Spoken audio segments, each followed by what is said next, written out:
What's going on, Conscious Cruise, your favorite breakdown commentator? Get these likes all the way up. Yes, the headlines are not deceiving you.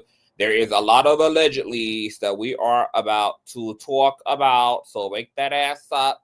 I know it's late night. I was going to wait to do this commentary because it's already like a day old, but I'm like, you know what? My sleep pattern is all toe up thanks to Now That's TV. So now my daytime is my nighttime, and my nighttime is my daytime, girl. It's all upside down and practically irreversible at this point. So, yeah. Be expecting a lot of wee hours of the night, girl, campfire as live streams, because that's the way that is all set up at this point. But before we get into the thizzle, my nizzles, make sure you guys thumbs up the video. Like, blew the hell out of that like button. You guys have been doing so amazing on the like feature that I literally cannot complain. Y'all have really been showing y'all asses on the like button. So please share.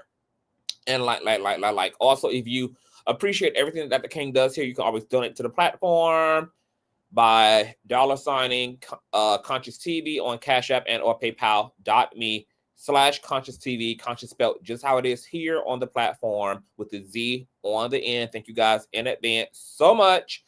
And also make sure that you guys are subscribed, because we are an all-purpose platform here, girl. We get into the ooey and we get into the gooey of it all. And last but not least, please share the stream out to wherever it is you have digital community, whether that be a YouTube community wall, your Snapchat, your MySpace, the dark side of Twitter, Tumblr, or your personal OF. I don't really give a damn where you in fact lay the link. Just let them whores know that we're loud, live, and in color. With no further ado, let's go ahead and push on through. I know a place where you can recharge your soul. Baby, that's Consciouztv. And in the midst of brokenness, he gon' see your asshole. Baby, that's Consciouztv. You gon' heal, you gon' laugh and catch a little shade. Ooh, girl. Y'all know he be slaying, y'all better stop playing. Come hear what he's saying. Ladies and gentlemen.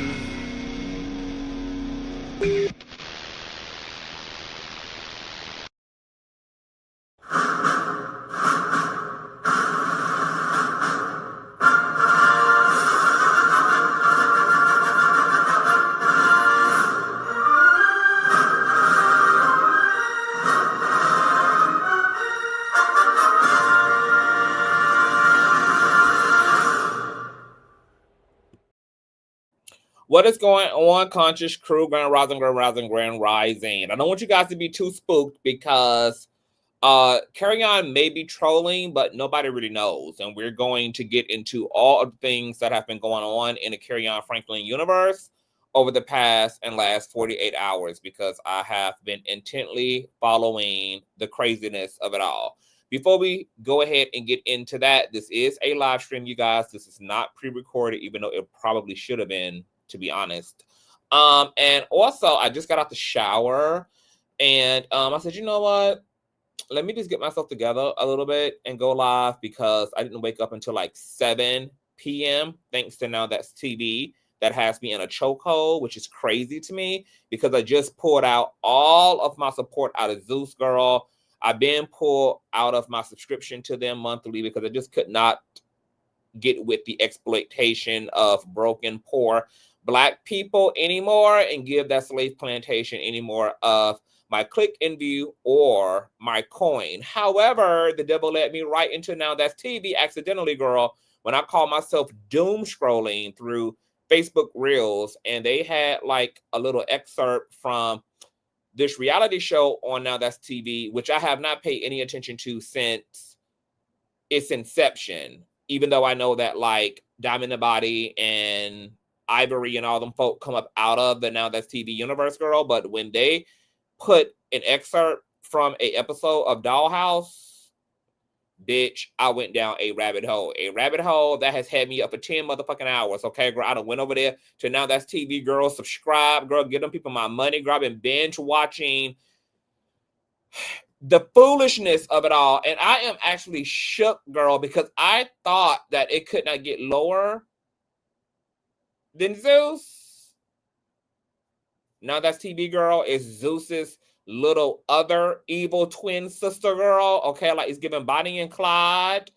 And I just been screaming and hollering, girl. Like literally could not take my eyeballs off of it. Like, had I not just threw my laptop against the wall, I probably still would be up, girl, going on 48 hours of an entire Now That's TV universe binge watch. It is so addictive. It is so terrible. It is so bad, but I am so intrigued to see members of my community, trans women, queer people, showing their entire ass and all the classic ways in which heterosexual binary folk show their asses, girl. Like, if you want the queer version of baddies, if you want the queer version of Bad Girls Club, Now That's TV, girl, is where it's at. So I'm going to enjoy my 1 month subscription to them, and then I'm pulling out of their asses too, girl. But I am going to internalize and indulge in all of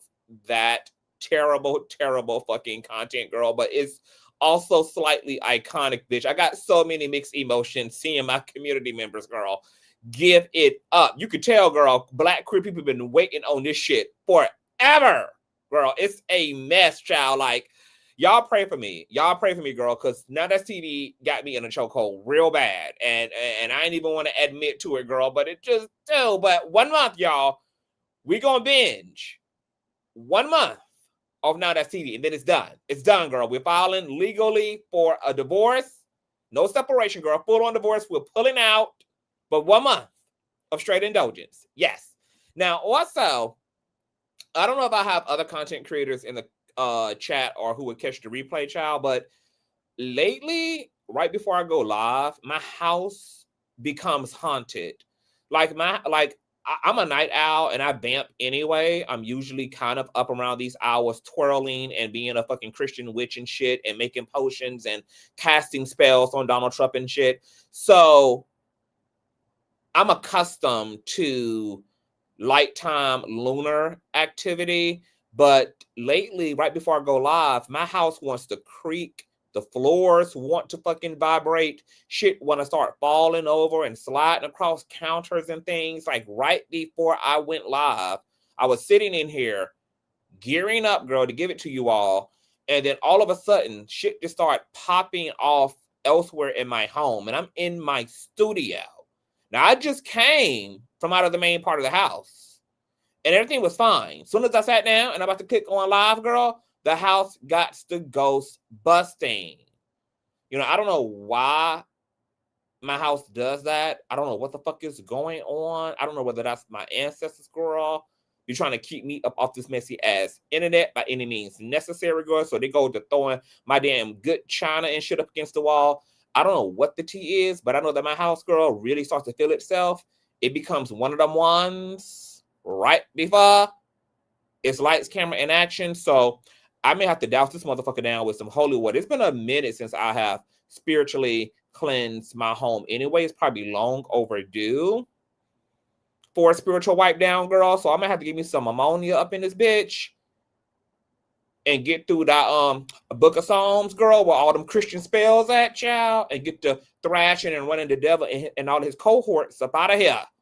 And whatever else, girl, living rent-free up in my shit, because homie don't play that. But that's a whole nother word for another day, child. Let's get into what's going on. See, it just happened again. Y'all, what the? Y'all can't hear it? It just happened again. It sounded like a small firecracker, like, oh my God. There's something in my home. And it's aware of me. Y'all, I be having all type of paranormal ass activity in my house, child. Like, one night, I was asleep around the same time, and I was like cocooned up in my blanket. I had fell asleep in the dining room, and I was like twirled up in my covers like a fucking mummy. And I woke up, my house was completely pitch black, and something had ripped the covers from like off of my face. Now, you can't even do the ripping in a conventional sense because I'm literally like wrapped up, mummified up, twirled up in the covers, and something ripped the covers off of my face so hard that I could hear the whoosh from the ripping. So I just laid there and I just listened and I listened and I listened because I knew I was in here by myself. And there was no other activity. I didn't hear no little scurrying feet running. I didn't hear nothing taking place, girl. It was like the house was peaceful. I didn't even discern anything evil, but it was clear that there was another entity of some kind in my home, and it had such focus that it was able to actually touch my sheets and rip it off of my body. Now, at the time, I felt it was my mother, but I've told the story before. But girl, like, it goes down. Even when I go like do sleepovers and shit with my friends, girl, I bring the paranormal with me. Like, I think my cousin Daniel has been on my platform before years ago. Girl, one time I accidentally astral projected at his home. And while I was astral projecting, there were all these like physiological effects on the physical environment. Like the room had dropped to like 28 degrees. He could see his breath just by breathing. The air quality had thinned in the room, girl. It was so much shit going on. His laptop died. My laptop died. And I had no idea all of this was taking place while I was astral projecting, because I've never astral projected with someone else in the same space I'm in. So it was incredible to know that there is literally a physiological change in the space when I'm in these fucking altered states. Girl, I would tell y'all, girl, it gets real witchery around CTV, girl. When the scriptures say, girl, the believers, the mystics are marked by signs and wonders and miracles, girl, that is me all motherfucking day. Ask Larry Reed, girl. I even astral projected into his mind in real time, girl, and heard him focused and having a conversation about cigarettes. And I'm like, why is he focused on cigarettes? Because Larry don't smoke. After I came out of that experience, I called Larry. And I was like, why? I just heard you in my mind, clear as day, talking about cigarettes. He said, because I just saw a cigarette commercial on TV, and I got on my laptop and started looking at cigarette and nicotine addiction, etc. I said, what? Larry also verified that when I had him on my platform last year too, girl. Let me tell you, girl, I probably should be charging for my services, charging for my friendship, bitch, because CTV is just a whole blessing. Anyway, why y'all letting me get distracted, child?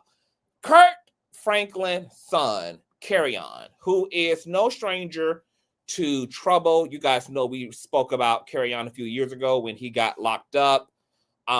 He was caught riding around in some dead woman's vehicle with a GUN in a car that he claimed wasn't his. He spent, about a good month or 2 or 3 in the LA jailhouse, and his bail was like $25,000. It was just a lot going on. People were saying that he might be connected to the actual death of this woman. It was like a lot of vague, weird circumstances all around him. You guys also know he was on season 1 and season 2 of Bad Boys, Zeus Network's version of the Bad Boys Club. And you guys also know Kerrion has had controversy with his father when he released a leaked audio recording of his father cussing him clean the fuck out. That's when we learned that there was a lot of trouble over there in the Franklin sanctuary. You guys know that there's also recording that was leaked of Kerrion walking in on his roommates who were listening to a Kirk Franklin track, and he's on the recording saying, "Why are you playing my molester or my rapist?" It was something in that vein. So then that created a whole conversation on social media. Kirk Franklin has strayed away from talking directly to some of these claims, but he did address the audio of him cursing Kerrion out. You guys also know that when that recording hit, the one of him cursing out Kerrion's mother, who is Kirk Franklin's ex-wife. I don't know whether Kerrion's mom is the ex-wife or just the ex-baby mama. I think she's an ex-wife because, he's remarried now. But she also spoke out. We're going to listen to some of what she had to say about her son and, their dynamics with Kirk and just Kerrion's mental health issues. So lately, there's been something going on in the Kerrion multiverse. I follow Kerrion on Instagram, and it's not unusual for him to make unusual posts because Kerrion is kind of like artistic and he's very self-expressive, and he's kind of a bit of a troll as well. So he does like very unconventional things on social media. But there was a particular post where he had uploaded a piece of mail and basically was telling people like to call the popo, call the number on this piece of mail. People were trying to figure out what the fuck was going on. And then when I looked in the comment section, there was a young woman who had commented and said that she follows him on Facebook, and he had reported that he had been found dead in Lake Arlington. And there were claims that his phone either was being hacked by the person who kidnapped him, or people were suspecting that Kerrion was trolling his own family and going through some type of psychotic, bipolar, schizophrenic episode, which once again has happened in the past.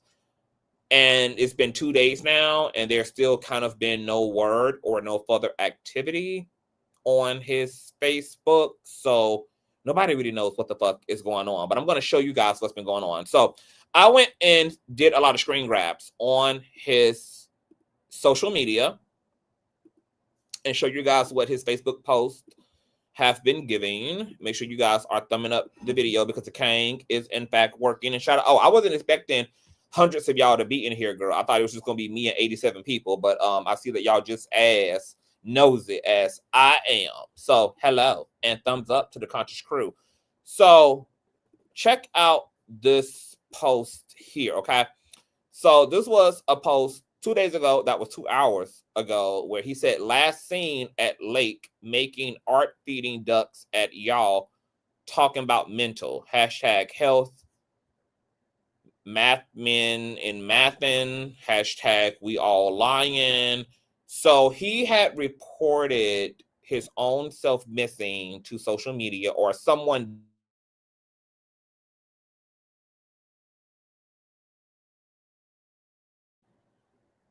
Can y'all hear me? I think might see. This is what I'm talking about, girl.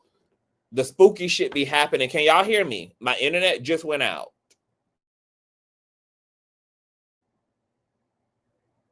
Y'all see how the screen is going in and out? Do y'all see how the screen is going in and out? This is what I'm talking about. Why my house think that she one of them ones, girl? I don't know. She gets active like this during the bewitching hour. I'm glad that we're catching this paranormal activity in real time. Y'all see what I'm talking about? Can y'all see me too? Give me a 1. Girl, I can't deal. I'm never coming live again this time of night. Can y'all also see me? Give me a 1. Okay. So someone, either Kerrion himself or someone, reported to his social media, and these are all little like videos of feathers and dirt and little witchery concoctions that I'm going to assume he created. Then we learned about maybe some of the context of what the is going on, because he posted screenshots from his communications with ChatGPT. And what I learned by reading his communications is that something happened with his mom, and he's communicating with ChatGPT that basically asks them what AI thinks he should do, because the police have been called. His mom is allegedly harassing him and stalking him. He's going to try to make a run for it. It's just a lot going on. So let's read the AI communication. So Kerrion says here in the gray, so I'm calling the police the second time.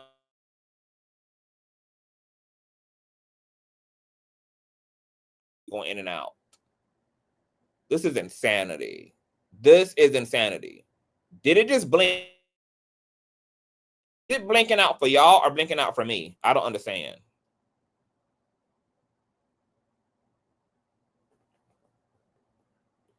It's going in and out for y'all too? Okay. I don't know what the fuck's going on. This is crazy, girl. I got the Shining, bitch. I'm one of them hoes that Stephen King be building his goddamn horror arcs around. I got the Shining, y'all.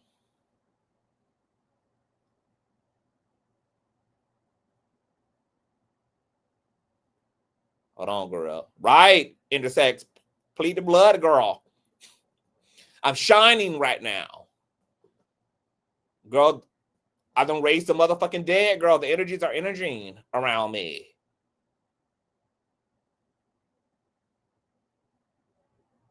This shit is wild. It's wild that these dead people around me, girl, they don't have no shame, girl. They're just all out loud. They know that they're being documented in real time. And they don't give a damn. They're still in here throwing damn hangers and shit around. And look at Renew, who says, my cat is all in my iPad screen looking at you. I'm shining right now, y'all. I'm shining, bitch.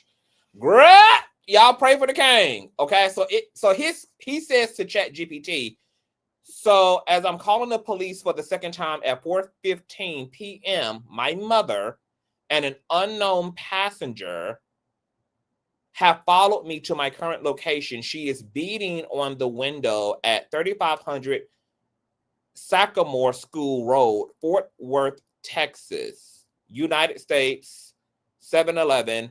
They are trying to force me into their car to go get a drug me up with a shot at some hospital. The address they lured me into to bait, assault, and attempt to murder me is this address here. They forced me to leave that location and then proceeded to follow me, harass me, and feels like an attempt to kidnap me. I called the cops a second time. What next, chat? This is an emergency. I am in danger.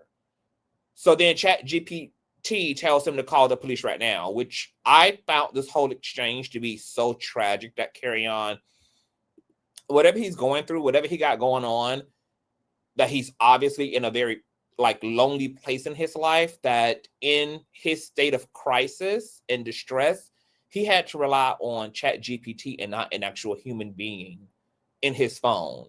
Now, I don't know whether Kerrion is going through some type of if he's high and tweaking, if there is some type of mental health episode taking place, because it's interesting how even in his initial summary, he kind of has two different interpretations, which gives to me that he is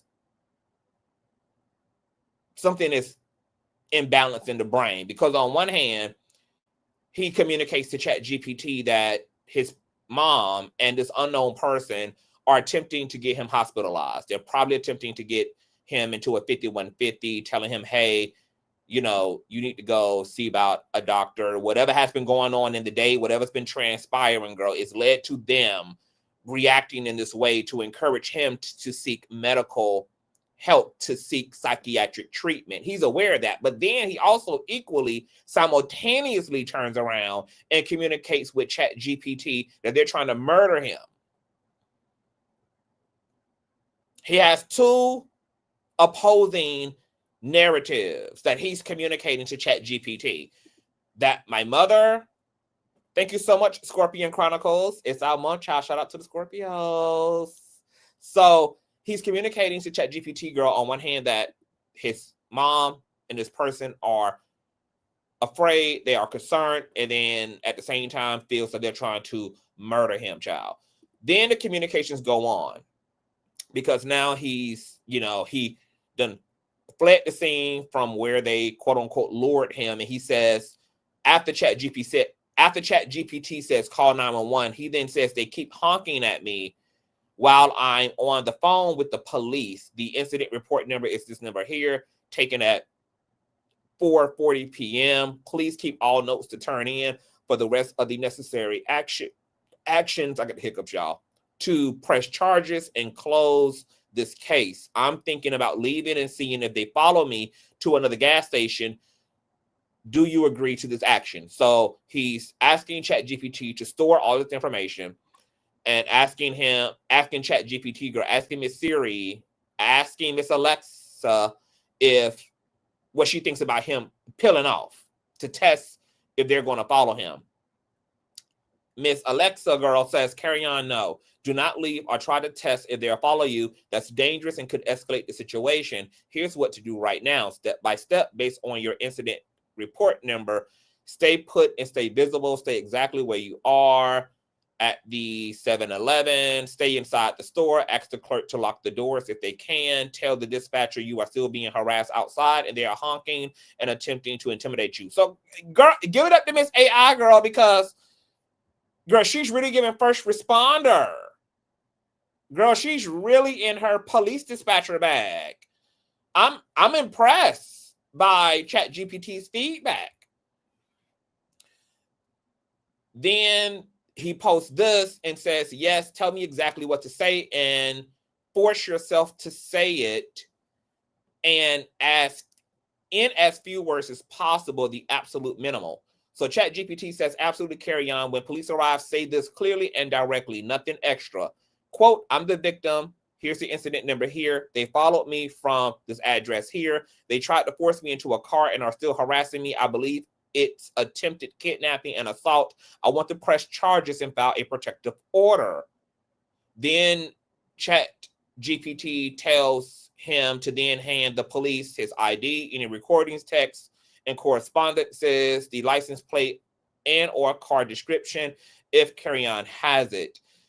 Then ChatGPT says, if they ask questions, stay calm and repeat the facts, especially since you a nigga, okay? Then he posted the screenshot here. Current conditions, I called 911 at 3:16 p.m. as my mom was maliciously manipulating me. It's 4:04 p.m. now and the cops still haven't arrived and my mom won't stop harassing me. What's the next best step? An affidavit, a cease and desist letter. She keeps calling me, attempting to con me. Please give me my best options, chat, go. So ChatGPT responds and says, Kerrion, since you're in an active safety situation, this needs to be handled in 2 layers, immediate safety and legal protection. Here's what to do step by step right now, okay? Then to the right of the column, it says, so as I'm calling the police the second time at 4:15 p.m., my mom and another person, we read all that, trying to force me into the car. Tell me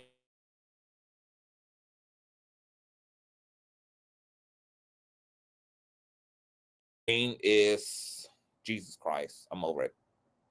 Okay, and we're back. Ghostbusters. I need to be communicating with ChatGPT about how to get these motherfucking spirits out of my house. So, some context here is that there's something going on with Kerrion. The family is responding, and Kerrion doesn't like the actions that his mom and this unknown person is taking. We're going to hear from his mom in a few regarding those leaked recordings from a few years ago. It's clear that his mom is definitely she's very hands-on and aggressive when it comes to Kerrion when he gets in these type of states, and she's obviously acting as a concerned mother to whatever has been taking place throughout the day.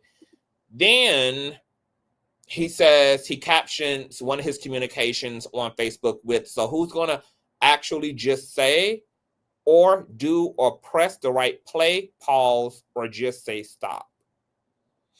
So I'm assuming he's posting these things publicly because he probably knows his mom and his family are looking at his social medias, and he's letting them know that he has called the police, etc., as a way to get them to leave him alone.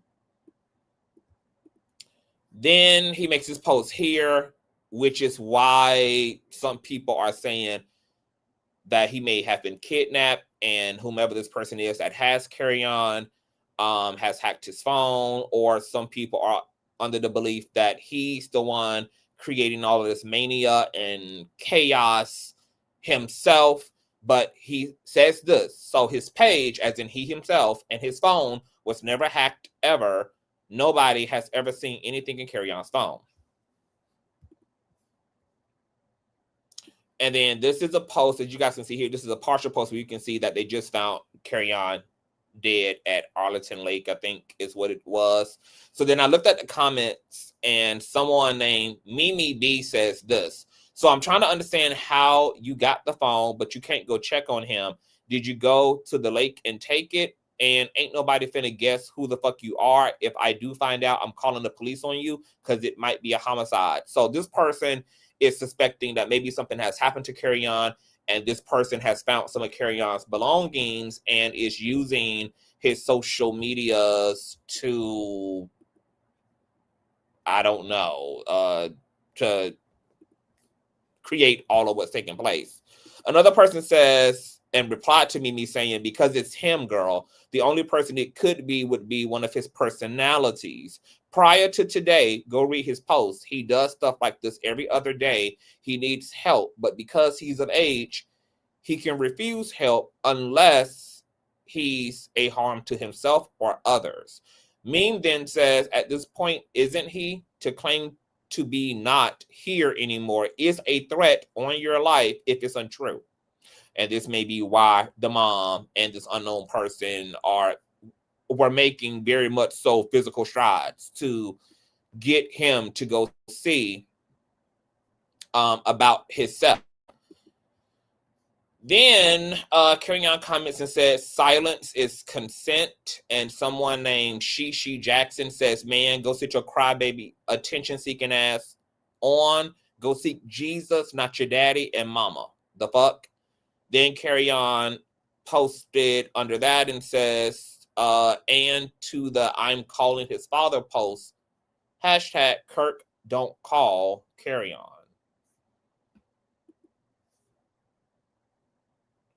Then someone commented and says, that's a lie, fam. I've tried reaching out several times without any response. Maybe you're selective about the family you want to deal with. Not trying to preach to you, but you play the victim a lot, my nigga. I ain't no Hollywood nigga trying to sell you a script. Your big cousin gonna tell you what it is. Even if we don't talk, you still my family. Remember where you come from. You're Rosie Tantum's great-grandson. Never forget Cloverdale. You still got folks who love you, cousin, for real, for real, for real. So this is his cousin, Avery L. Gaffney, who's reaching out and don't know what the fuck is going on. And someone else commented under that and said, sometimes your family is the one you build over time, not your biological family. Surround yourself with people who love you, not people who are obligated to. Someone else says, well, one of his sisters is a street worker, I heard. Okay, I don't know what that got to do with the price of tea in China. So then Kerrion also made this post faking like Kerrion was free, Faggin, and gay for pay, down low, but he like trainees, as T.S. Madison would say, only, and saying he a gay escort is crazy work. Hashtag Kerrion a gay stripper named Skittles. No wonder the mama and the unknown path are trying to make it do what it do. Then he says, yes, stick to the script. Nobody ever commented on his page this much. Everybody know Kerrion was crazy, and because all of you said it, and hashtag sticking to the script every day, every post, you playing your part, hashtag prison time pop quiz.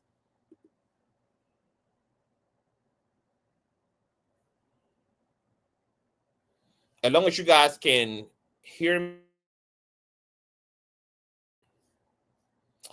this shit is crazy. Can you guys hear me? Can you guys hear me? You guys, I know the visual is going in and out, but if you guys are hearing me just fine, that's what makes. Okay, so as long as y'all can hear me, we good. I don't know what the fuck going on. So Kerrion also posted this. Yes, Kerrion need good friends to get him locked up in a psych ward. F gone to Lake Arlington where he's gone. Put him away, stick to the script, say it like it's true. Okay. Then Kerrion make this post.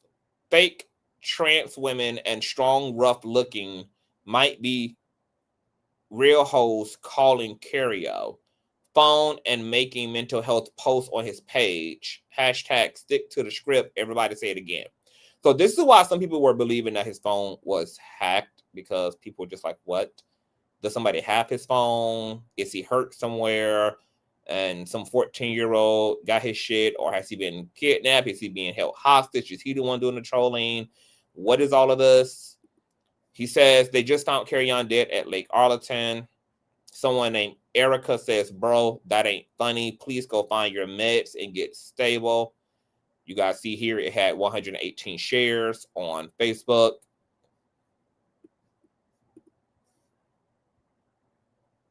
He shared this. They said Kerrion mama may have something to do with it. And then he made this post that he's surrounded by evil. So now what we're going to do, class, is we're going to go to Kerrion's Facebook and see if he's made any recent updates.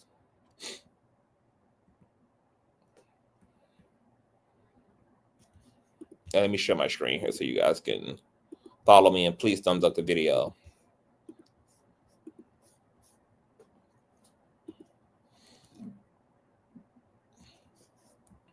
Okay, here's his communications with ChatGPT. And I wanted to screen grab them because I didn't know if this stuff would still be here by the time I went for an update. He also did a few live streams the same day that he reportedly was found dead at Lake Arlington, which we're going to check out.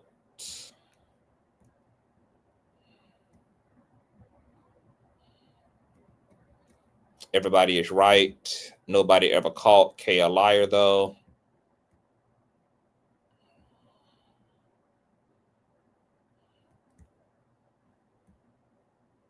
Another fake friend calling Kerrion many times. Hashtag lovely list. Okay. None of Kerrion family has caught him. Hashtag not Tammy. Hashtag not Kirk. Hashtag not Sean. Not his grandparents. No siblings. Silence is content. Hashtag guilty fame. Hashtag game over. So is this what this was about? Is getting the attention of Tammy, Kirk, Sean, the grandparents, the siblings? Because why would you feel the need to make that publicly known? Unless this is secretly who you're trying to get the attention of, which is really, once again, sad. And I'm going to tell you, when I was reading through his Facebook post, y'all, it was giving me what Steve Williams, Cat Williams' brother, said about Malik, which is Cat Williams' adopted son who committed self-deletion in a psych ward, when he was saying that prior to Malik taking his life, that Malik was making all type of erratic social media posts talking about the Illuminati, asking why him, posting posts with GUNs to his head, etc. So I was like, this is definitely giving mental health episode. What kind? We do not know.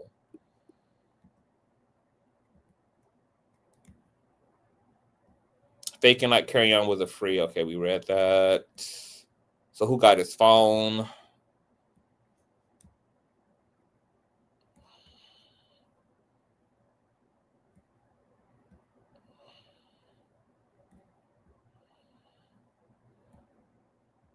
There's the October 27th post. They just found Kerrion dead. Let's actually look at some of the comments under this. Well, hold on.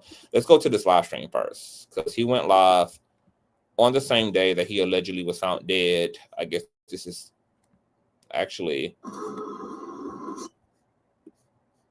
he was live before the post about him going dead.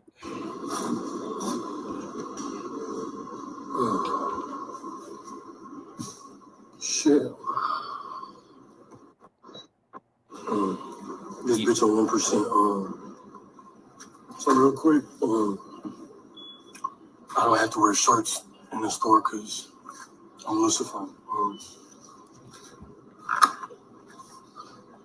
Yeah.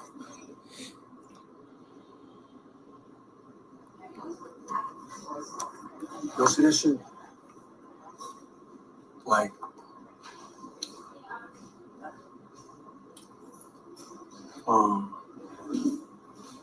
basically, we know you a bitch. We know. I would shed a tear for you, but basically, my tears are only for tissue. Fuck you. He does look really bad. I have to agree. And yes, we're going to check the books before we get out of here too. I will check the Texas jail database to see if he is incarcerated. He definitely does. Yeah, he looks unhealthy. Let's read some of the comments underneath. They just found Kerrion dead at Lake Arlington.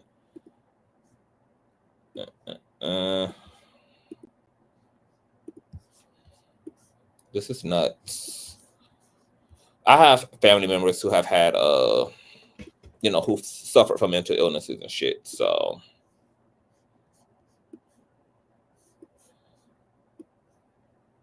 I completely understand.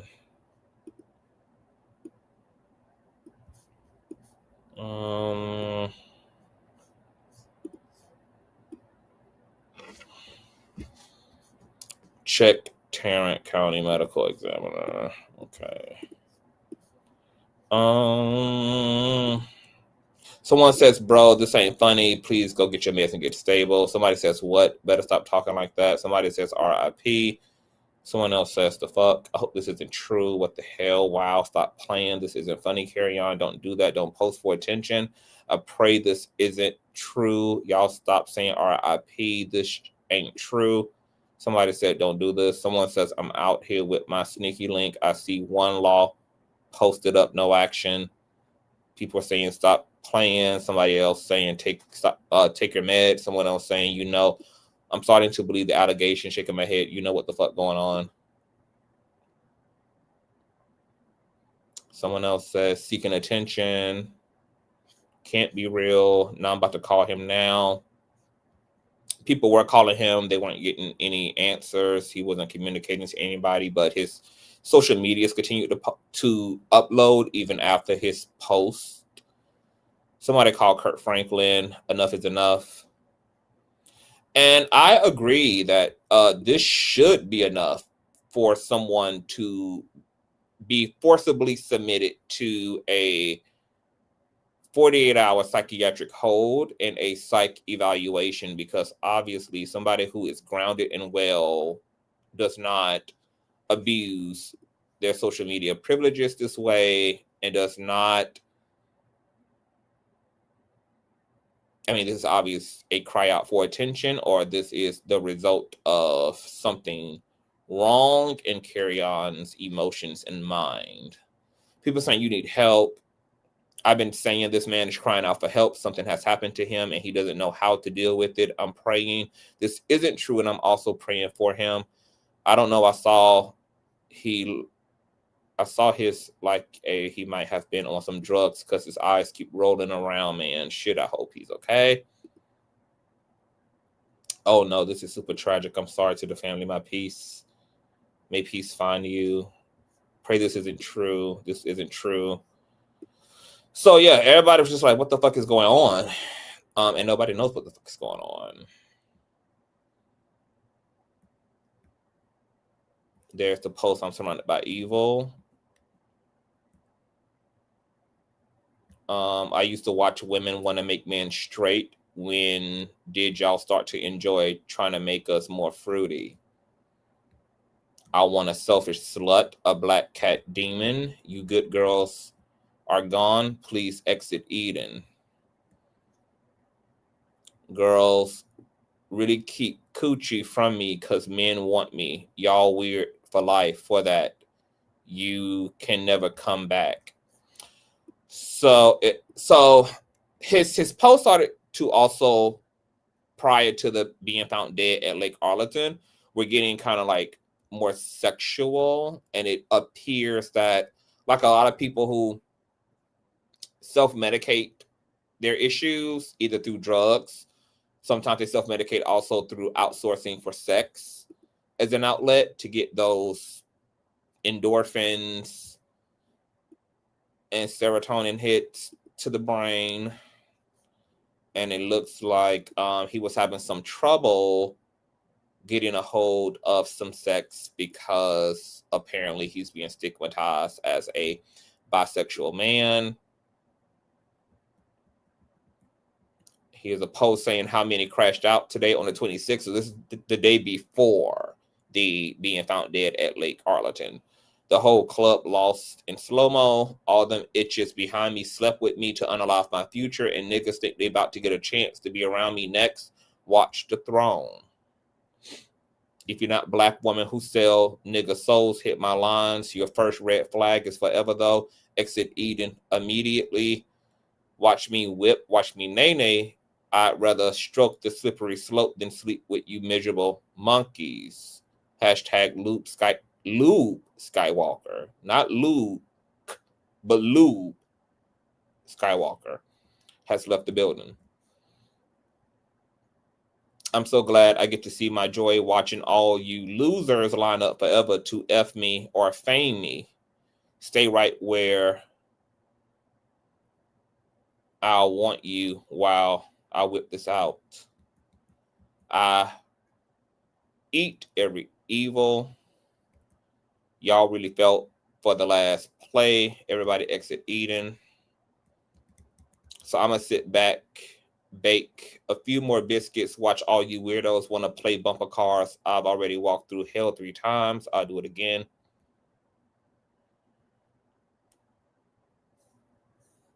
And he's sharing a post by a doctor who is revealing 3 things that you need to know about your children suffering coercive control and narcissistic abuse.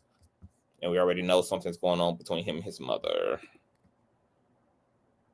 There are a few regrets because you see the clown for what they are. So he's also making posts about like being awake, being lucid, seeing the truth. Whatever the truth is distressing, and it's hard for him, and he feels isolated, and he feels that nobody is validating what he is understanding to be true. Nobody is living in their authentic self. Nobody is taking accountability. And this is possibly leading him to self-isolate and possibly leading to psychosis. When you have been... Kerrion comes from a very like religious upbringing. I don't know if his parents are narcissistic or not, but between the way that a religious conservative upbringing can strip you of your authenticity, and then if you also have parents and a family system that is narcissistic in nature, that definitely can lead to a lot of mental trauma. And it's clear that Kerrion has untreated trauma. It may be sexual in nature. There may have been sexual assault against him in his formative years. He may have also struggled with his identity, especially living within a religious household and having, you know, the king of all Christians, Kirk Franklin, as a father. It's clear by the way that the mother's, you know, and it's no shade to the mother, but baby, the way that Kerrion mom's wig sits 3 feet off her head, girl, it was girl, definitely is given I beat the gay out of my son, girl. It's definitely given, girl, the mother that loves her queer son enough to send his ass to a conversion camp, girl. This is girl, the hairstyle is definitely given a mom who would submit you, girl, to, you know, electrical convulsion therapy or whatever the hell it's called, child. Girl, it's looking like he had Carrie's mother. It's giving my daughter my hamburger. Bitch, I don't trust no bitch who got this much volume in the top of her head, girl. You can't tell me, baby.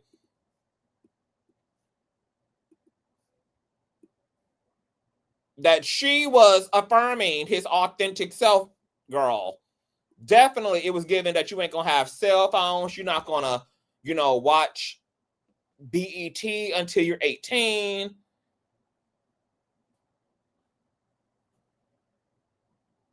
Definitely given, girl, that he was raised on house phones, had no personal cellular device growing up. Definitely given very dry, very much so militant weekends, girl, where he should have been outside playing ball, running through fields with his friends, and he was instead having, you know, the Swiffer jet and getting rid of that lint underneath them goddamn couches and shit, girl. This was definitely given super tidy, super serious mom, girl. Super serious mother. True tea, Fifi. True tea, girl. Hey, Sonny. True tea. True tea, girl. Baby, when I saw her, bitch, I said, oh, girl, I kind of believe everything, girl. I believe everything Kerrion going through, girl. I believe it, bitch. This right, girl, this is a controlling mother spirit right here, girl. No, ma'am. And she got the pearls to match, girl, and she ain't even clenching them because she is the clinch. She's the clinch, girl. Definitely giving very much so, madame. This is some serious mothering here, girl. Serious. And I can understand why in the law of polarity too, girl, the universe tried to loosen her up a little bit, girl, by giving her ass a very, very unique son, because what you hate, you procreate, girl. If you are a homophobic motherfucker, bitch, best believe you gonna give birth to them homosexuals, or you gonna have kids who gonna become grown and give birth to them homosexuals you hate, girl. If you're a racist, baby, you gonna give birth to a ninja lover. Real bad, girl. Real bad, honey. Can't keep Becky from them ninjas. Becky want a ninja so bad, bitch, she stole Jay-Z from Beyonce, bitch. Want them real bad. What you hate, you procreate, girl. That's how the universe be healing humanity, child. It be waking y'all up, honey. Through the lineage. The awakening, girl. Yes. And then just to think, girl, I don't think Kirk Franklin probably was always progressive. I mean, he had to make an apology in recent years to the homosexual community too. So he might have been beating the femininity and the homosexuality, pansexuality, trans attractiveness, girl, right up out of Kerrion's head top. Girl, the mama got all 10 of the goddamn commandments in that wig, baby. The bitch got the commandments in the wig. The wig is full, girl, with the will of the Lord. Okay? This mama means business. That might have caused a lot of psychiatric injury in and of itself. Because authentic people, girl, need space to be authentic, girl. I was a unicorn child, too. You know, I ain't have the most conservative parents, which is why, you know, I didn't end up as a serial killer. But my parents were like, they were reasonable, but they were conservative, child. So I had room to really express myself and be myself enough to not have to burn the house down with them in it. But I can tell by Kerrion that he's probably like a crystal child. An empath born to cure up a lot of dogma in his family to break up the rigidness in his lineage. And as a result, he has inadvertently activated the circumstances that lead him to be the black sheep. Because when you are born the healer in a system that needs healing, you're going to be villainized before you made a hero out of, because typically ignorant, abusive systems are not welcoming of change, correction, confrontation, etc. So the person who's bold, the person who's radical, the person who's outspoken, they're going to be demonized as a result of being the medicine.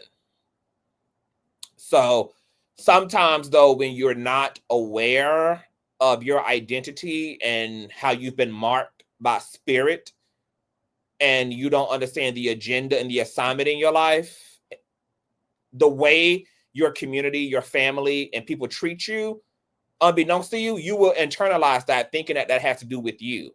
And then you'll be the one ending up with PTSD. You'll be the one ending up with insecurities and issues with your self-esteem when it's not about you. They're really pushing back against what's in you. They're pushing against what you represent. They're pushing against the way that you are unconsciously getting their attention about their spiritual sicknesses, their intellectual sicknesses. And as a result, they're going to meet you with the pitchforks. And if you don't understand that while you're experiencing that, you can end up the one like deeply fucked up and broken as a result of all of that pushback from a system you were born to heal, but without knowledge about being a healer, and without nobody ever telling you that you are marked by spirit and that you too have a shining. You're shining in a very dark system that there's going to be adverse reactions to that. And so it's really sad when super empaths and healers and light workers get kind of tore up in this life process, because light workers are the first responders. But then because shit gets so terrible for the first responders, because the first responder needs first responders, girl, they get trapped in the burning house. So it's a mess. Now, speaking of the mom, let's listen to her interview, girl. She did an interview 4 years ago when the audio was leaked of Kerrion and his father on the phone. Matter of fact, do we have that audio? Let me see if we have the audio first so you guys can hear.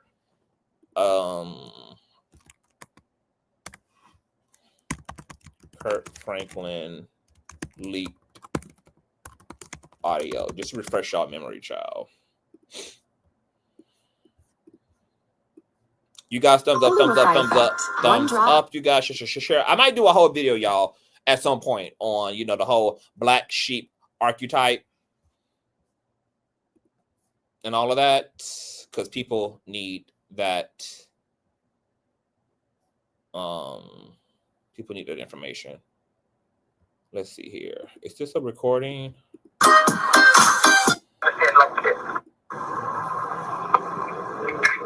Okay, if you think I'm really good, let me say it like this. When your bitch ass starts you need to get your any motherfucking ass back out the goddamn way before I put my foot in your ass. I dare you. I dare you. I dare you. I dare you. Shut the fuck up.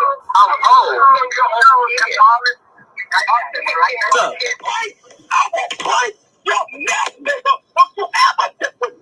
I did it. Okay, so that was apparent. So the context of this phone call, you guys, and let's run that back one more time. Well, let me explain the context. So the context apparently is, at this time, Kirk, his now wife, and Kerrion were in like family therapy, trying to, I guess, figure out whatever they need to figure out. And TD Jakes was the therapist in this case. TD Jakes was facilitating these virtual or audio healing sessions, etc. So TD Jakes was actually on the phone as well, but you don't hear TD Jakes. You just hear Kirk and Kerrion going at it. Kirk has since apologized for, you know, this audio, etc. And let's just rewind that bite one more time. Then we're going to listen to the mom respond to all this drama that was going on at the time.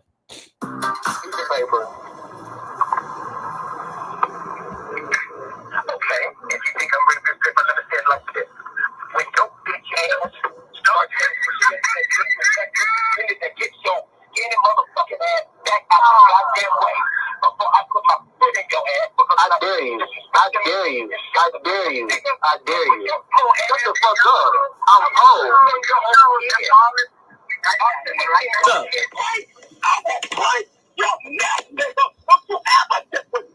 I did it. Sure.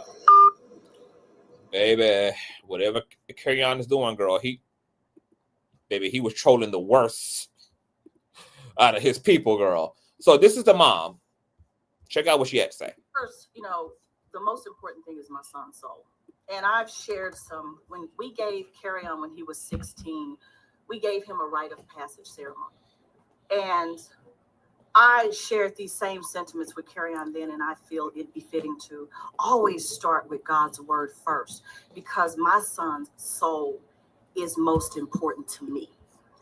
Have I made mistakes as a mother? Absolutely, I have. And this is the mom who's on the screen. Kind of lost my cool before? Absolutely, I have.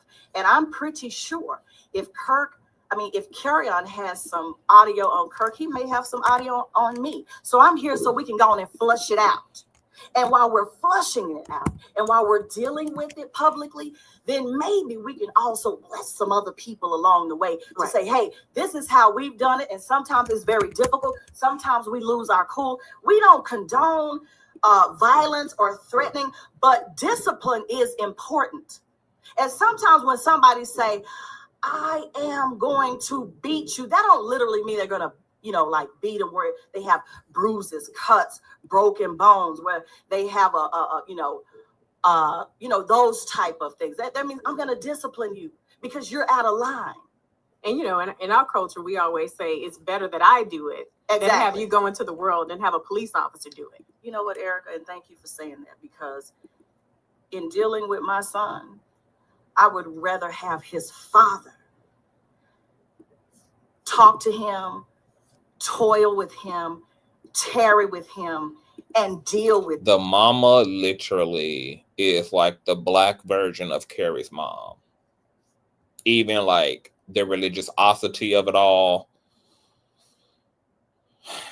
Him versus having some police officer who's trained, who doesn't love him, snuff him out because of his strong personality. I would rather his father deal with him. And so this is for my son. And while this is playing, you guys, I'm looking up Kerrion in the Texas inmate search engine. And there was another place you guys were telling me to look up. Put it in the chat. I'm waiting for some search results of him in the Texas inmate jail database. First, his father. Second, and then everybody else last. Because at the end of the day, most of the people who will hear me speak don't care nothing about Kirk Franklin, don't care nothing about Sean Ewing, don't care nothing about Kirk Franklin and his family. But I care about Kerrion Franklin, and I care about Kirk Franklin because Kerrion, that's his father. Right. Talk about some of the opportunities or do you want to go on and share the scripture? Yes, let me like I said, when Kerrion was 16 and we had a rite of passage ceremony for him, I shared these sentiments with him, and I feel so. No results are coming back from the Texas Department of Criminal Justice System. So I'm going to continue to look around. And once again, if you guys have any ideas on where I can look up information, or you guys can also be looking up any information yourselves in terms of him in any database, let me know in the chat. Only befitting to do it now. I'm coming from Proverbs 31, and a lot of times women have hijacked this. I highly doubt he's actually deceased because we haven't gotten any official word from Kirk or from his mom or family members. So I don't think he's deceased per se. I think if he were deceased, the mom and Kirk would be making a statement. The family would be releasing a statement. I think if he possibly was even missing, that maybe they also would have taken to social media to ask for social media to get involved.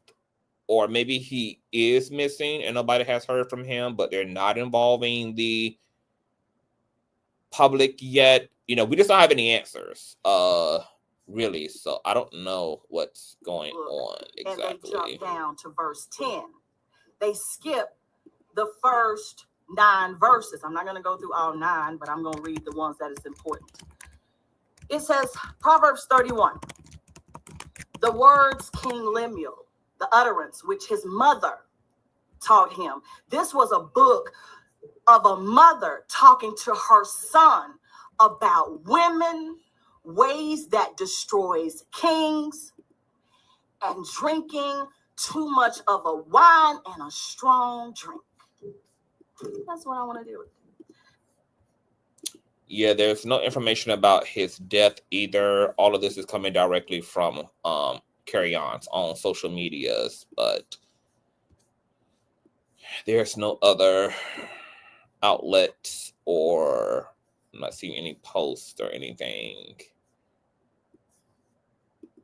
And yes, his social media for the past few days have been weird, which his posts sometimes get like that because, you know, Kerrion is a little, you know, he's a very interesting person, but it's gotten very manic and a little scary.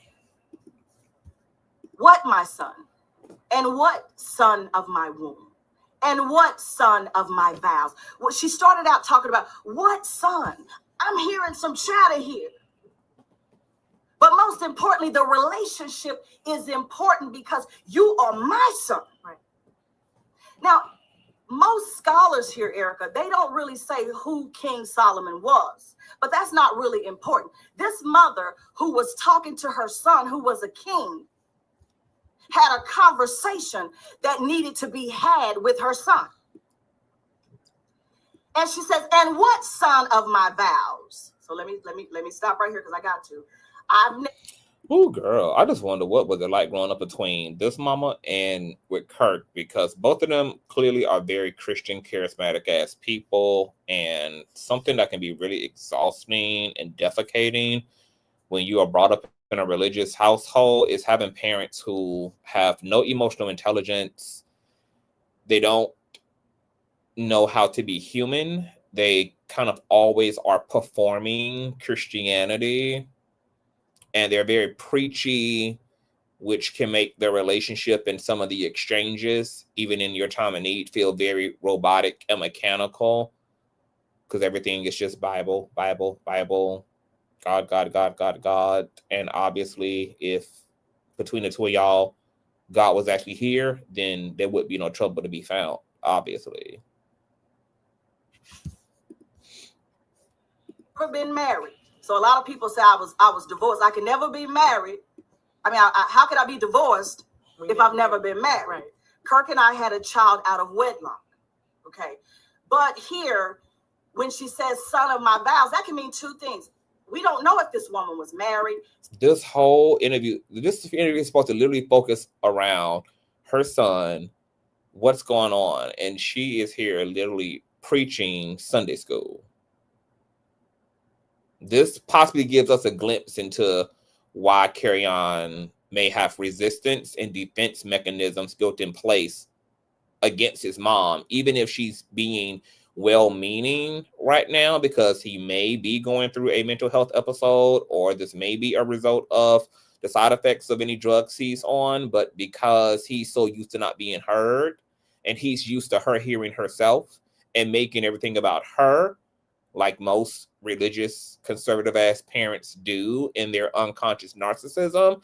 This is why, like, he will push against her even in a appropriate time like this, where he probably should be seeking some type of medical intervention, but his mom is the wrong messenger. Single, separated, or divorced. But what we do know is that somewhere she gave her son back to God, or she had her sons within the confines of a vow in marriage. But single people, don't be discouraged because you had a child out of wedlock. He's still blessed and he still belonged to God, whether it's a he or a she. So if you gave your God back. Look at this thumbnail of the mama, y'all. Don't she look like she can see my homosexuality, girl? Girl, she look like she can see the spirit of my homosexuality, child. Oh, girl, it's giving very nice, nasty church mother, girl. It's that very nice, nasty church mother look, girl. Don't she just look welcoming and unwelcoming all at the same damn time, girl, with this high lifted ass wig on? Ooh, child, run, girl. I would have been communicating with ChatGPT too if this motherfucker was trailing me in a car with this hair stand on top of her head like this. Siri, call 911, girl. Spooked and motherfucking nervous. Oh, yes. If you gave your son back to God during a christening, that's okay. If you gave your son back to God through prayer. Baby, Shelly, baby. She is the clinch and she on the clutch, my love. That you're going to raise him under the vow of Christianity using a biblical. She been here in this interview for 13 minutes and ain't said nothing yet. Ain't gotten into the meat and potato yet because she is evangelizing. That's okay. But here she gets to verse 3. She says, do not give your strength. Let me see if I can, girl, let me see if I can fast forward, child. Mother who was talking to her son, who was a king. Like I said, some scholars. Oh my God, 14 minutes in, she's still preaching. Right. We have, over the years as parents, we've afforded Kerrion every. Okay, so here we go, girl. It took us 16 minutes for her to let the damn radio host redirect her back, girl, to the meat and the potatoes.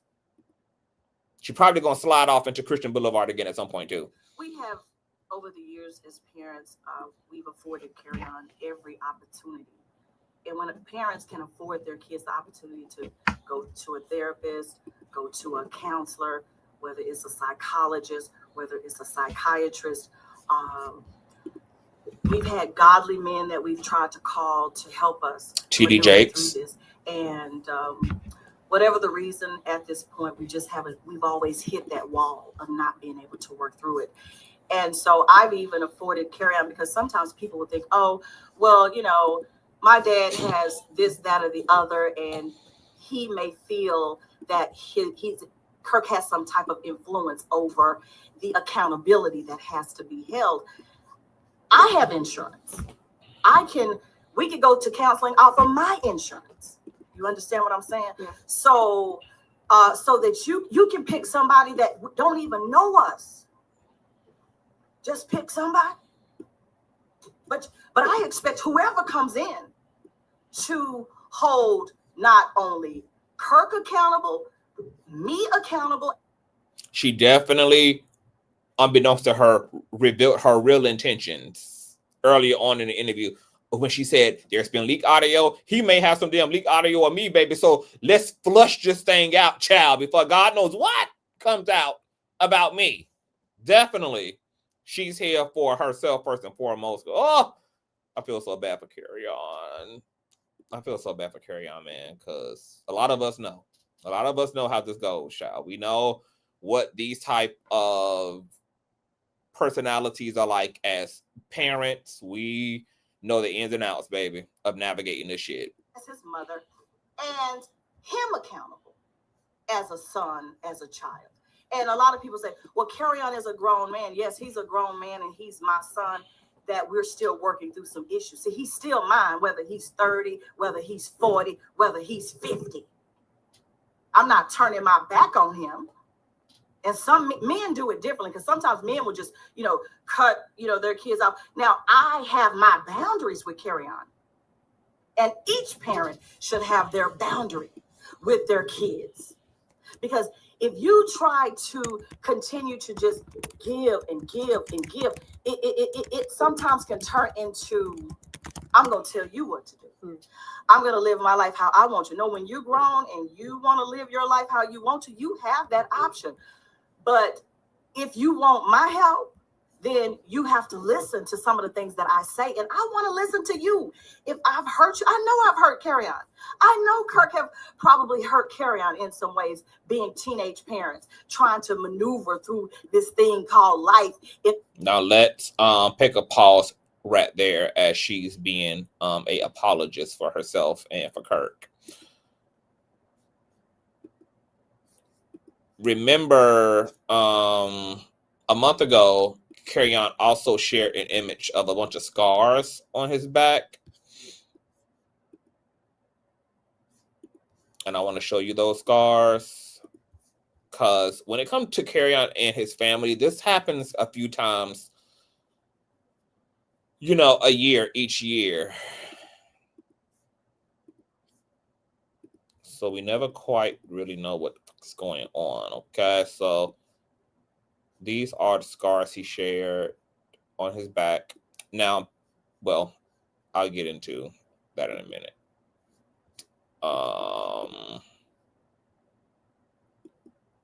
Hold on. I don't lost my damn placement. Okay, here we go.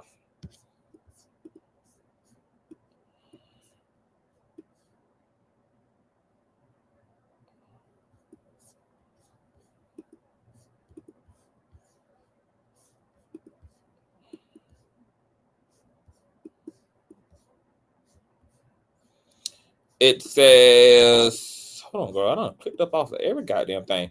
Okay, so it says Kerrion shares scars alleging childhood abuse by Kirk Franklin. His Instagram post sparks renewed debate over family drama and faith accountability. Kerrion Franklin's relationship with Kirk Franklin. Anytime you put Kerrion Franklin and Kirk Franklin in the same sentence, drama is where it started. The story is no different. Born to Kirk and Sean Ewing, Kerrion 36 has long described his upbringing as unstable and abusive. In interviews, Kirk has admitted his son faced rough situations and physical abuse from others during his childhood. Kerrion is now known as a reality star on Zeus Network's Bad Boys franchise. In 2022, he came out as bisexual and polyamorous. His relationships with Kirk has remained strained, including a 5-year estrangement and several public disputes. Kerrion Franklin posts graphic photos of scars on September 15th of this year. Kerrion posted shirtless images on Instagram showing deep raised scars across the back. He captioned the post, "These scars are the only memories I have of my childhood. Beat to black and blue since first grade by parentals who enjoyed expressing rotten rage." Now, the interesting thing about these scars is that people were saying that these have to be new scars because apparently, people were saying they never saw them scars on Bad Boys. And people were saying that, they haven't seen these scars on him in other previous shirtless pictures. So, not sure about the scarrings. People were also arguing that these seem very fresh, not scars that have been with him since first grade. And I don't recall seeing Kerrion shirtless from the back, so I can't personally attest to whether these scars have always been there or not, because I don't remember seeing. I don't have a memory of his back, but they, those claims may in fact be true, but the allegations still are being made that he was beaten physically by his parents, is what his claims are. Let's continue to listen to Mama Dearest Child. Ooh, okay, I was trying to find the footage of him because there's leaked footage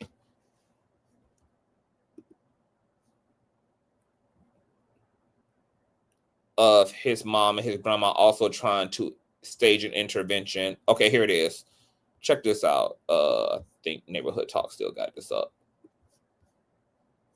Oh shit. Do they? Let me show y'all this actually before we. So this is the Leak King girl. Don't get your ass on a phone call or video chat with Kerrion, chat. This is the Leak King. So on Sunday, September 5th, I think this was what, 2020. What year was this? Oh, let me see how old this article is. 4 years ago. Okay. So this was what, 2022? Kerrion, on Sunday, September 5th, Kerrion was live streaming with his family, claiming that he was protecting himself. Quote, I'm about to go to my grandmother's house. I'm being abused right now. I was assaulted by my own mother, said the 33-year-old, admitting that his mom tried to take him to the hospital. So this is the second time now. So I do.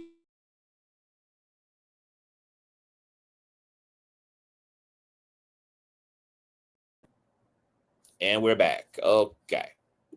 It's a lot going on. So I do want to give his mom credit, though. They seem to have a direct response to episodes, and they really like get in there and try to encourage him to seek medical assistance. So I really appreciate, their very blatant encouragement when he becomes, I guess, what they consider to be unsettled, unhinged, unnerved. Kerrion also gives me, because he thinks because Kerrion identifies as like the chosen one, the enlightened one, the wounded healer. Based upon what I know about these type of personality types, he's not going to be.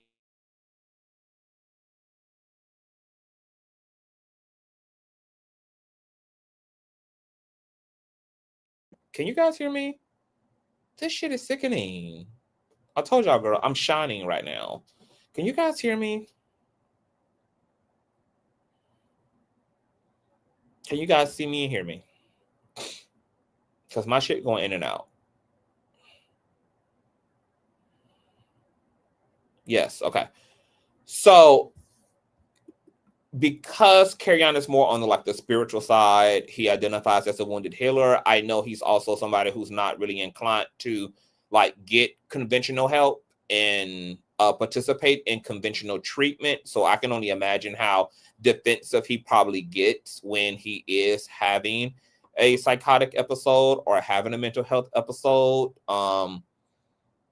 Doesn't want to get treatment from doctors, etc. And because who it is that's around him at the time that he's experiencing this, he doesn't believe that the intentions from his family are sincere. So he's even more resistant, even if what they're telling him in the moment is what he needs to hear. And let's just go ahead and watch the motherfucking clip. Because he recorded himself at his grandma's house or at his mom's house or somewhere. Go put some. What's ain't it?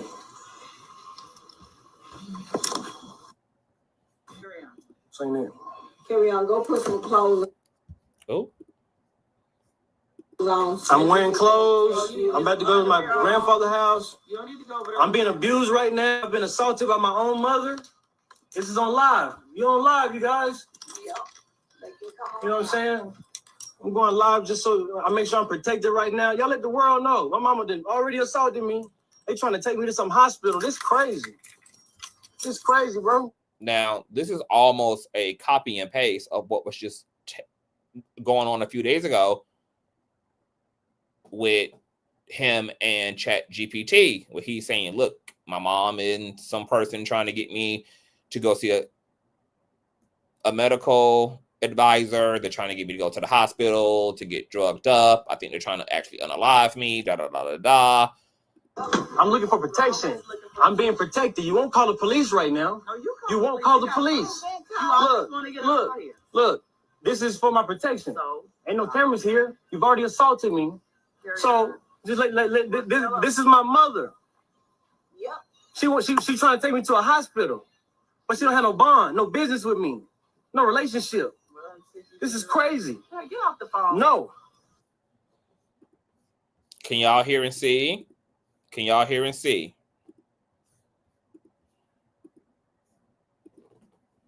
Call the cops. You've already assaulted me. Stop. Cut that off. No. I told you, cut it off. No, I'm getting my stuff. No, y'all won't call the cops. I need to be protected. If you don't get your stuff. I'm trying to. I just pulled the truck You're up. just trying to make a show. You have no business here. Yes, you have no. I was called over here. You was called over here? I was called over here. You was called over here. I was. What you? Don't say nothing. Why not? Keep talking. No, I was called over here. Tell the world I need help. You need help. Where we going? Yes, you do. Did you pray for me? Yeah, we prayed. Trying to grab my phone. Kerrion, Stop assaulting me. Stop assaulting me. Cut it off. No. Cut it off. I want my money back. Cut it off. Give me my money back. You're not getting nothing. So then, please, peacefully let me get my things so I can leave the premises in peace. Call your papa. Call your papa. Let me get my money back. So I don't know whether he's asking his grandma for the money he paid her, I guess, to stay there for a little while, since apparently he's being asked to leave, or he's wanting to leave, or he's choosing to leave abruptly because he's not going to let them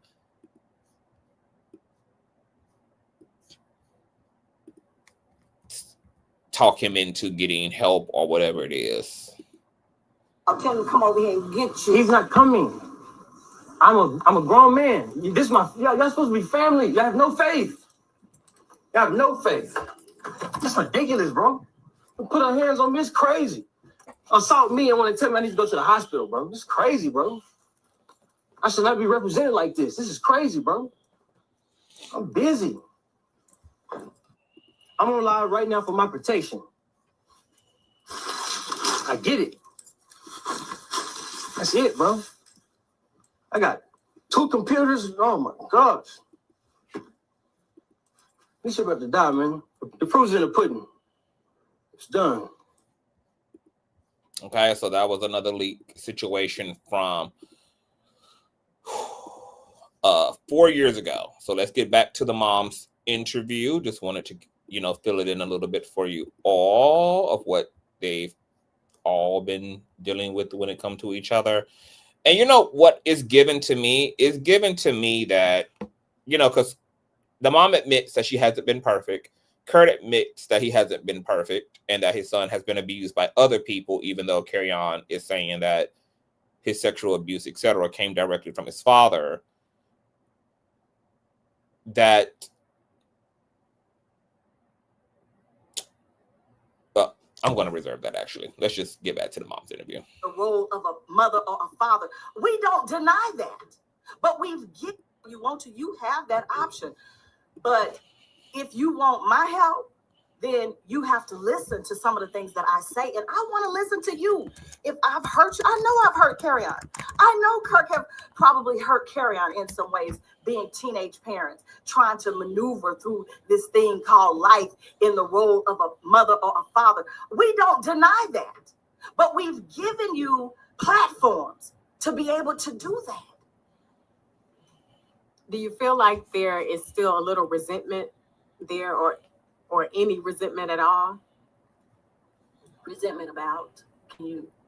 Well, and I'm just going to speak from my personal experience, just being a product of parents who are not together.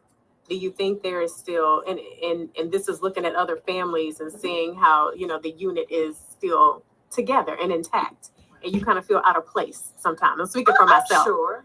I'm sure that, that's normal. We can't cure normal. We work through normal. I'm sure that Kerrion probably have felt out of place. I am sure that, emotions, he has his emotions, his feelings. I'm sure he probably has not liked how his father has disciplined him. Oh, It may have been harsh at times. I'm pretty sure if Kerrion have some footage again on Kirk, I'm sure he has taped me, because he's told me he has taped me. But I'm saying, let's go on and put it all out on the table so that we can get past this. And I don't know where it's going to go for Kirk and his family. But for me, Kirk has never given me a reason at this point to think that he's not ride or die to get his son back to a place of the altar of repentance and forgiveness. Kerrion will be 33 years old in a couple of months. We still try to stand and work together as co-parents to try to work through this issue. We've done it for years, where we could have walked away. We could have said, okay, he's grown now. Because a lot of parents do. They count down till you're 18, and then it's hands off. Absolutely. And to a certain extent, we do have to be hands off. Yeah. But does it mean that we try not to say, if we don't try to continue to work with our son, what is the altar for? What is repentance for? What is the unconditional love of God for? God does it. And everybody who has made a mistake since they have professed Jesus Christ as Lord, the blood that has covered them, everybody who professes that. baby, she banging on our table so hard that it's shaking the tripod, the camera on, child. To say, just to cut a child off because She thinks she in the pool pit, bitch. She thinks she a guest speaker at the Potter's house. they grown, then don't go back to the altar asking God for forgiveness. Right. That's so Because true. at the end of the day, I don't care what nobody else do. Sean Ewing is ride or die for Kerrion Franklin. And I don't like people trying to come at my son from a place of ill will. We have some issues that we're trying to deal with. But that does not take away the love. You know that. Absolutely. Yeah. Not my love as a mother, it doesn't. Now, have you reached out to him or talked to him since? And Him how I releasing found audio. out about the situation, his father called me. We talk, we communicate. We do what we have to do. We say what we have to say. He goes his way and I go my way. I got a call on Saturday. I was at an event for my church. Shout out to Infinite House of Praise Ministries in Grand Prairie, Texas, where our pastor is Dr. Roger L. Williams Sr., along with his lovely wife, Lady Andrea Lewis Williams. But anyway, I was at an event. This is what I will say, girl. If you are the adult child of parents who really traumatized you growing up, because this is the part about healing that we don't like as a people, right? Healing is our responsibility once we are of age.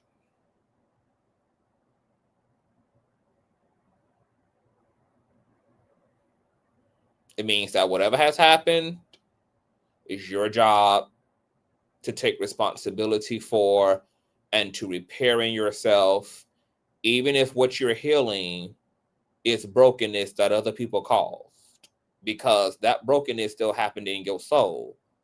Therefore, you still have to heal it, because that hurt is literally in your home. It's in your personhood. It's in your mind. It's in your heart. Just like if you go into someone's home and you break some objects or you spill a milkshake, you wouldn't wait until your guests clean that up, or you wouldn't leave that milkshake splattered across the damn floor just because someone else did it. If that person spilled that shit in your house and then left and went on about their business, you ain't gonna sit around and decide that you ain't gonna clean it up just because someone else did it and let it sit there for days, weeks, or years on end. You're going to clean it up because it's a mess that's in your house, even if someone else did it. This is the way we have to approach healing when we have been broken, is that we are responsible for the healing. Now, I know there's some mixed messaging in society that kind of implies that the people that broke us can fix us, which is not true. A I'm sorry cannot fix you. A person taking responsibility cannot fix you. What it can do is make whatever relationship exists between you and the person that hurt you better. It can create the foundation for a functional relationship between you and whomever, but it doesn't fix you in and of yourself. And this is why some people can find themselves apologizing until they blue in the face, apologizing until they go to the grave, and yet the person who they're apologizing to never still moved past the actual injury. They hoarded the injury instead, because an apology, closure, accountability is not equivalent to healing. Healing is a personal matter, and it's when you decide that you are done. It's when you decide that you are tired of feeling this way. It's when you've decided that you can't live like this, feel like this, think like this anymore because of this thing, because of these things, because of this event, or because of these people. I say all that to say that now that Kerrion is grown, his parents may have been a part of whom afflicted him. They may have been his actual ops. A lot of us had ops as parents. And our parents justified their oppingness as love, when really they were, in fact, ops. They were our first ops, is our parents, okay? But once you become an adult, if Kerrion was not in a space where he was ready to be okay with his parents and to create what they could create where they all are now, it's Kerrion's job to stay away from his parents. It's Kerrion's job to also not pick and choose and cherry pick as a grown man when he's going to use them. Because I know a lot of people will keep their family, their tore-up-ass family on the side. You show up for your time of need, etc. I don't do that. I don't talk to a large chunk of my biological family because I love them down boots, but they got to get it together. And they are a trigger for me as somebody who's gotten it together. So I stay away from the triggers because I'll fall into old habits, fooling around with their asses and their bullshit. And there were times over the recent years where I had really scary moments. And a part of me wanted to rely on the security of family. You know, people that you can call on for some type of emotional support, etc. But I remember holding myself accountable in the moment and said, nope, I done let them niggas go. And I'm not going to cherry pick and put them on and off the shelf at my convenience. I know I would only be dealing with them out of convenience, not because I really want to, not because I'm really ready to, not because I feel like it's the right time to, only because of circumstances would I be dealing with them. And I told myself, nope, I'm going to accept the choice I've made to separate myself because I'm not ready to deal. I'm not ready to be in relationship to them. And I'm going to sit in this scary moment as a grown-ass man and handle my shit and handle and sit in the choice I've made for myself and not allow the circumstances to talk me out of my spot. Kerrion got to be that accountable too. If he is still wrestling with some things when it comes to his parents, if there's nothing wrong if he's not ready, there's nothing wrong if he's still angry, there's nothing wrong if he's still broken by some of the things that they've done to him. But I just want him to also know that if that's the case and they still trigger you, then you got to hold yourself accountable and stay the fuck away from them too. Because it's not going to go well and be okay until not only are they okay, but you also are okay. If you keep dealing with them while you're still trying to heal from them, circumstances can bring you to being triggered all over again. And then there are episodes and breakdown and confrontations that will arise.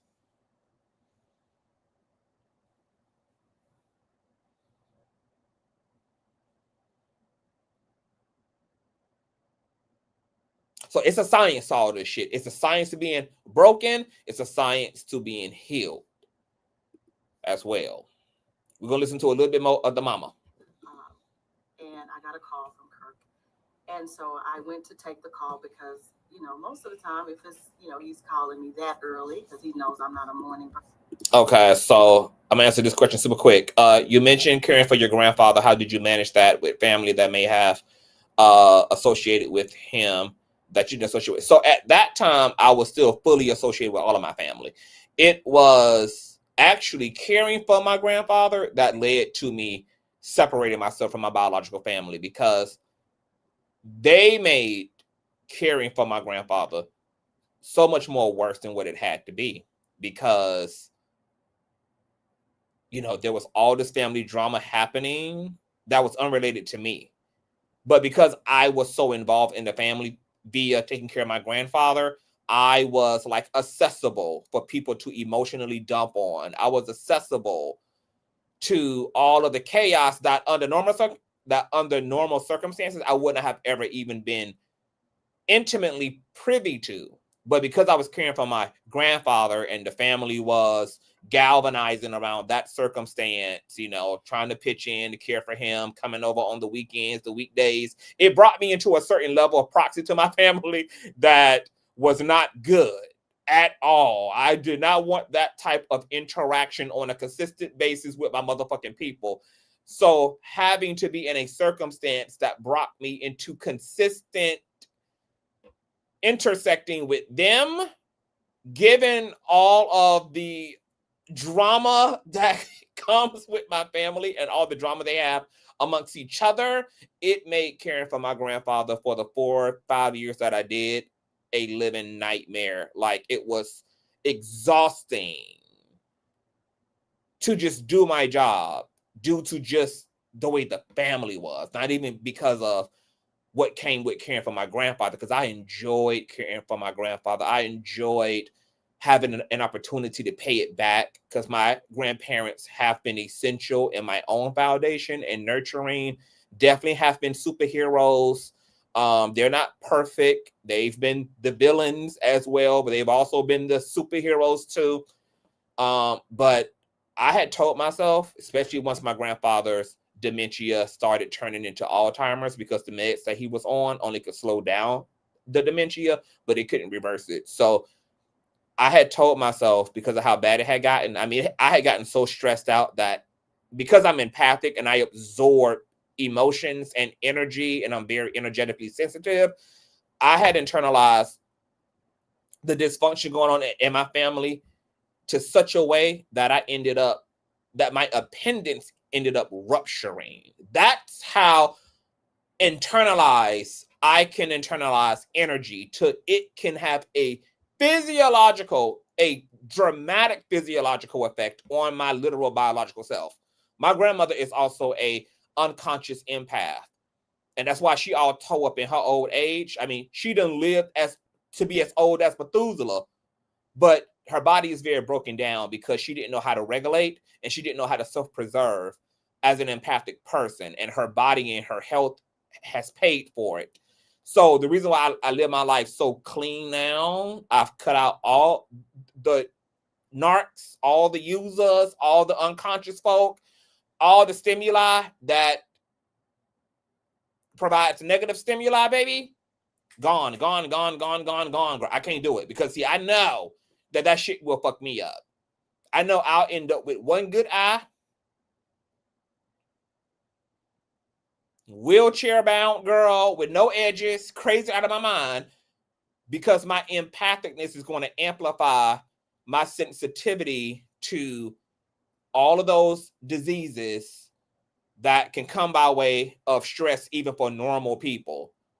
And looking at some of the impacts in my family and how they've turned out in their health has very scary to me. And that encourages me to live a very grateful, regulated, regimented lifestyle, because I know that my life is literally depending on it. But once my grandfather's health got bad enough for him to end up in a nursing home and all of that, I had told myself that when my grandfather passed, when he transitioned, I'm gone. These people would never hear or see from me again. I am fucking done, because at that point, I was utterly disgusted, fucking disgusted by my people. Love them down boots. And if I'm needed, I make myself available under emergency circumstances only. Outside of that, girl, it's gray rock and no contact. Love them down boots, but I don't love nobody enough to let them be the motherfucking death of me. So during the time I was taking care of my grandfather, it was like everything was happening because of his circumstance. It wasn't until afterwards. And it was that experience that led to me disconnecting myself. And it's a decision I stand by today. I'm happier for it. I don't motherfucking regret it. I know that there are people in my family who getting old as hell and they're going to die. I thought about that. Like, girl, how are you going to feel when certain people die and you haven't been in a relationship to them? I've told myself I'm not having no regrets. I made a decision for the sake of my well-being, and I didn't create the circumstances that drove a wedge. So I'm not going to feel guilty about the way I've had to survive the motherfucking circumstances or the wedge. So if people die, hey, I'm sorry we weren't able to be in a relationship toward the end. It wasn't able to be ideal, but I'm grown and I can handle the consequences of all of my decisions. And I'm going to stand by any decision that makes me a better person. For me, first and foremost. Because I'm definitely a believer in, if you ain't good for you, bitch, you can't literally be good for nobody. So, hope all that makes sense, y'all. Yeah, I went supernova. I went straight up Dark Phoenix, girl. Like, I start self-destructing, honey. Okay? Like, my mad day be with me. It don't really be with other people. Like, I will self-destruct before I turn into a domestic terrorist against the community. You know, because I've been empathic, I cannot harm someone maliciously. So I'll self-destruct due to the bullshit of it all versus going completely AWOL externally on the village. And I don't even want to do that to myself. So yeah, head check up the deuces. I know it's something going on. So I took the call and I told him, I said, hey, I'm at an event, but he gave me a little bit of the story. And I said, okay, I'll check it out as soon as I leave here. Exactly, Sonny. And what I'm saying, as minority people, we're already susceptible. Just as a human being, you're already susceptible to certain illnesses due to stress. Like, stress brings about certain illnesses in your life. If you're empathic, that's only quantified. So, you know, you have to tighten up probably even more than the average person just because of your sensitivity towards certain stimuli that can open you up to certain things. And I definitely started fucking my shit up accidentally, enduring all that motherfucking stress. And that's how I came into the knowledge of what had happened. And so at that point, did you call Kerrion or? I text Kerrion. I text him and I said, basically, that I'm not understanding why he wants to push this out into the public, but he has his reasons, and I don't want to take that from him.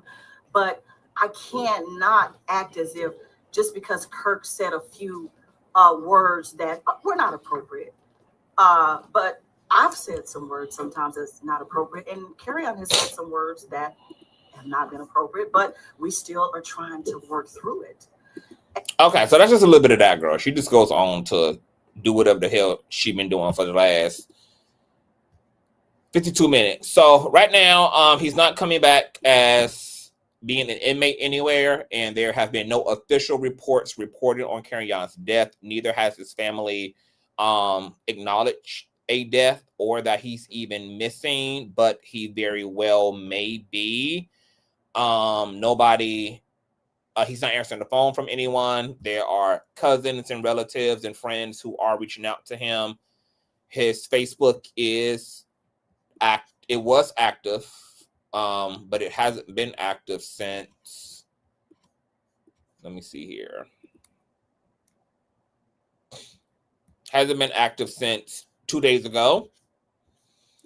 Nobody knows officially if someone has his phone, if he I would assume that if Kerrion had been kidnapped or anything, that the family probably would have made a statement acknowledging that there would be a police investigation, the public would be getting involved, but that's not taking place. So I'm assuming right now that everybody, including his family, maybe feels that Kerrion is being a drama queen and is trolling the family, trolling the public. He may be experiencing some type of breakdown in his mental health, but people aren't I mean, due to the fact that we ain't heard nothing from the mama, we ain't heard nothing from Kirk, it's given that they are just seeing, I guess, maybe what happens, because unfortunately Kerrion is one of those people who, you know, falsely rings the town bell, so you don't know whether it's ever real or not when this takes place. But his social medias on his own Facebook is stating that he was found dead at Lake Arlington, and he's been in a versus battle with his mom, who apparently was trying to get him some help in the recent days, to no avail. Or what could have happened, you guys, the reason why we're not hearing from him is maybe his family was successful in talking him into getting treatment, so he actually could be hospitalized right now. It's possible he may be 5150, and because this is a Black family, they're probably not even wanting to egg it on more publicly, so they're just not saying anything about what's taking place. But they also have not, well, they haven't said anything, so we don't know. But I don't think Kerrion is dead. I will hope he's not dead. We don't know. We don't know what's going on. I mean, it could be dead. I mean, I don't know. So let me check his IG real quick.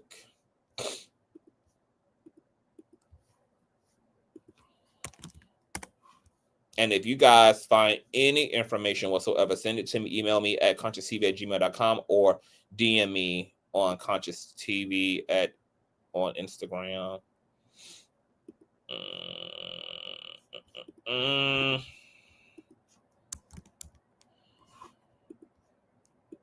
Let me check his IG real quick. See what's going on.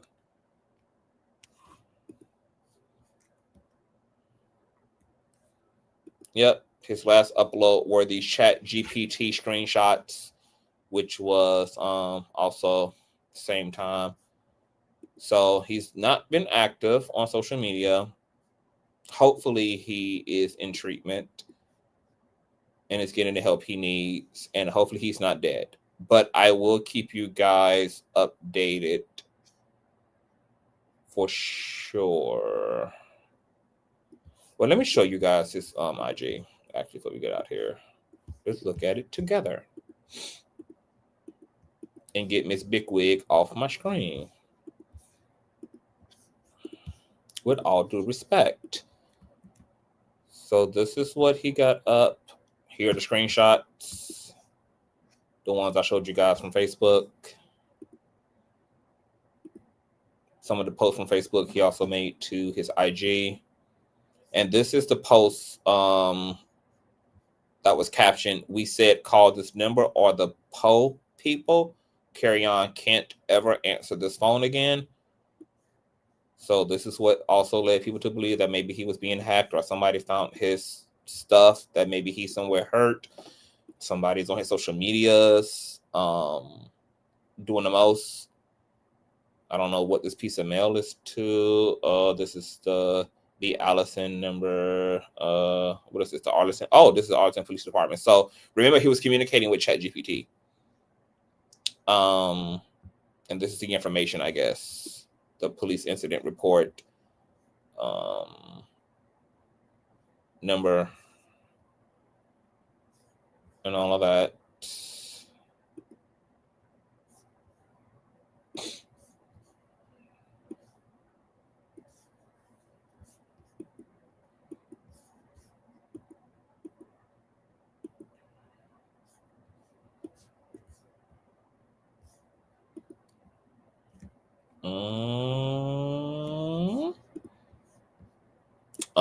This was also captioned, the last footage found a Kerrion, no car, nowhere to stay, broke, needed no money, he hanging in heaven. Make sure you put on his tombstone, hashtag he was never ever thirsty.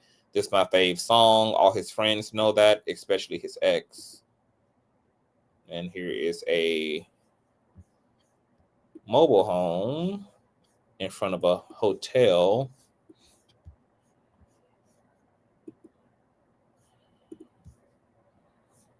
And here's another post.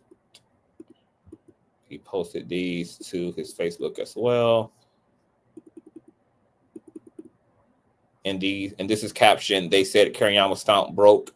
No, for real, walking. He has no car, nowhere to stay, and no money. Kerrion never had anybody that needed money. Nobody gave a fuck. And Kerrion never needed money anyway. He hashtag Mr. Kirk Franklin's son. Kirk got it. He was found hung, left after he was feeding the ducks, making art installation with feathers and beads. He took pics, produced, and edited the videos. Y'all, where is Kerrion? Call help now. Nobody. They're going to get you at 10 p.m. if you don't move. Call the card, please. Y'all, any witnesses? How did we do? Where is Kerrion? Y'all heard how hung he was. Look.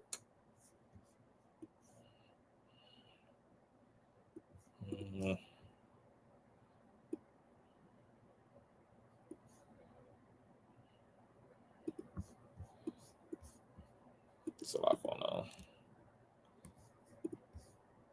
Fuck being forgiven. People know exactly what they're doing.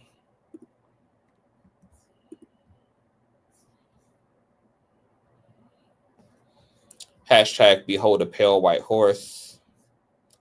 Hashtag terrible tourist. No mercy, unruly.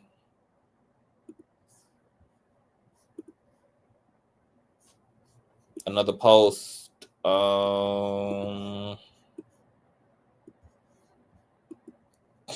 I'm disrespectful. So I'm disrespectful and deserted because I do the real me publicly, and you get to be protected and patted like the little puppy punk you is because your ass up privately. Please spit in the mirror and watch it slide.